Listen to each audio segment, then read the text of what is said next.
Well, Lennie, I guess it's a 2-0 defeat away to the league leaders here at the Hive. How do you assess that result? Yeah, well, our game plan was to contain them as best we could in the first hour, and we had a very good bench in terms of possibly changing the game. The players did very well in the first half. Smithy saved us a couple of times with a couple of great reflex saves. We had a couple of chances ourselves, but good to get in at half-time 0-0.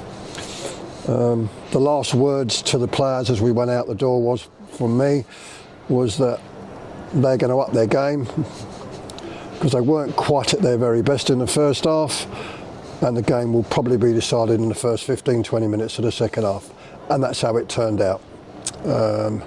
We then played all our cards. We had a go at them in the last 20 minutes, as was the original plan. Couldn't really muster up any clear-cut chances, or certainly no goals, but not for the lack of effort. The whole thing, the players worked hard, applied themselves as best they could. We played our cards from the side, as I say, but in the end, the first goal was a little unfortunate, to be fair. The second goal was very, very, very disappointing. Going in at half-time, especially if you rode out that period, at the start of the second half, do you feel so you had enough to go on and win the game today? Yeah, I think we had enough to stay competitive right until the end, but the second goal kills you. We're away from home against probably the best team in the league. We've played all the top four away from home now.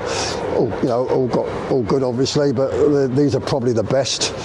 And if you're going to do anything, you can't be affording to give goals away from short corners and stuff like that. But we gave a good account overall, but it was very difficult to come back from a second goal. We kept going to the end. No quarrel with the players' effort or their application or their attitude, but in the end, it's all about the two penalty areas.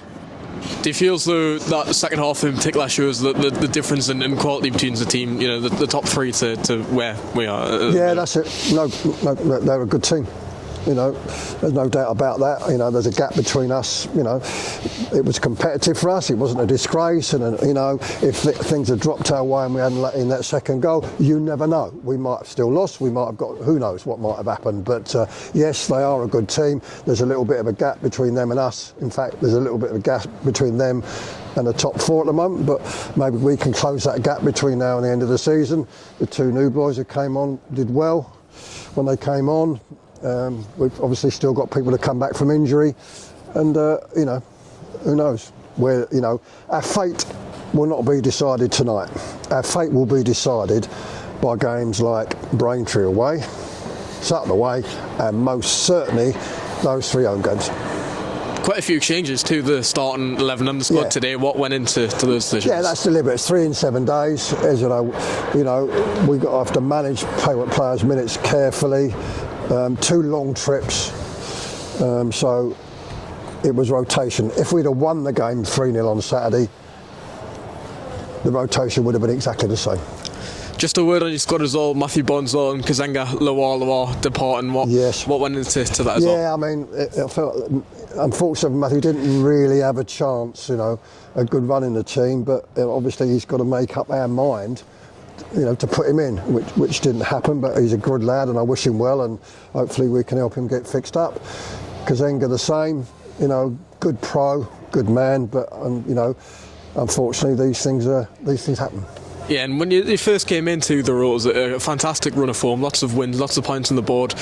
Do you feel so now that momentum's starting to sort of slip away? What needs to happen to get back in that run of form? Yeah, we're in a run of away games, obviously. We're working on and applying ourselves, but we haven't. We're not creating enough chances and scoring enough goals. Now that's forgivable against Barnet away, but it's not forgivable against Braintree or last week against Woking, etc., etc. Although perhaps we had enough chances there. So that's all very well, but that's got to change fairly rapidly. Otherwise, we'll drop out the picture. Just to finish things off, 102 Hartlepool fans coming all the way to North London on a Tuesday night. A fantastic effort there. Thank you very much for their support. Don't give up. We haven't given up is the message to them. Thank you very much for all that travelling down. It's a long way and a very difficult journey back. I understand that. It's frustrating at the moment and disappointing, but that we're not It's not through lack of effort or application by anybody, but at the moment we're just a little bit short in both penalty areas.